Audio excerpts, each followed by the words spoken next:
Penetration on run plays, really on any play, they're so damaging. And here are some examples of why I say so. So this was last week's Eagles versus Cowboys game. Shout out to the Eagles for blowing them boys out. You know, it's always, never mind. Let's get the fandom out of it. We're gonna look at his offensive line and defensive line play. As I talk a lot about on this game, is just the differences in the game. When we break down film, is you see things one way, but once you go back and watch the film and start to look at things, you start to understand football a little bit more and why every single player, every single play is different, right? So what I want you to see on this play is we have, just look at Jalen Carter and also pay attention to where the ball is at this yard line. And then when Rico Dowdle, I think this is Rico Dowdle, whenever he gets tackled, let's see where he ends up. Let's just watch it in full speed and we'll go back. When he's first touched, bro, he's 3 yards still in the backfield, beyond from where the ball was snapped, which is a little crazy. But yeah, but here's what I want to talk about. Obviously, when it comes to penetration, we want offensive linemen to be able to displace defensive linemen further down the field. Why? Because obviously, if the linemen are further down the field, then the running back's not getting touched until beyond the line of scrimmage.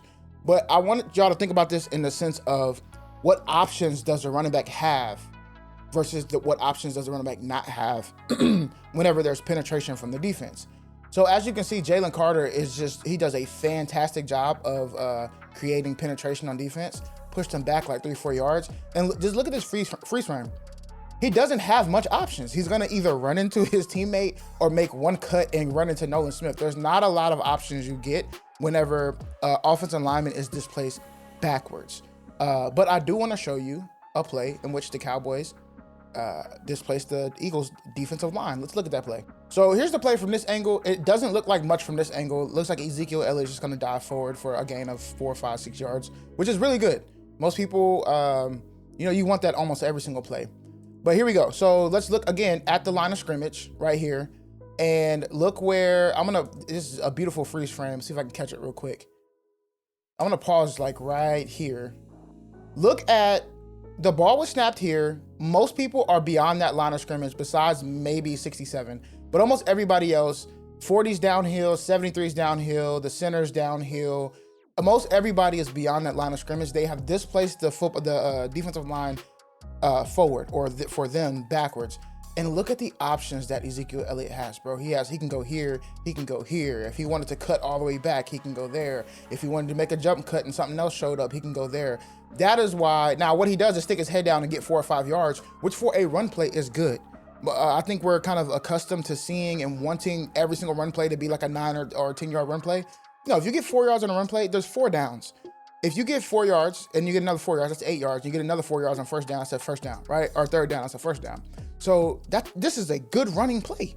This is a great job by the offensive line of the Dallas Cowboys, man. And then you leave your running backs options. And when you have a running back like a prime Zeke Elliott or like a prime Saquon Barkley, you leave them options. You want the running back to be the running back. And that's why it's important to have downfield displacement on the offensive line, because not only are you giving, you're delaying when the running back's going to get hit, obviously, but you're going to start opening up lanes and offering the running back options to do what the running back does, which is be a skill position. And if he just decides to ram his head down and get 4 or 5 yards, then that's what it is, and it's going to be a good play. So my offensive lineman, my defensive lineman, okay?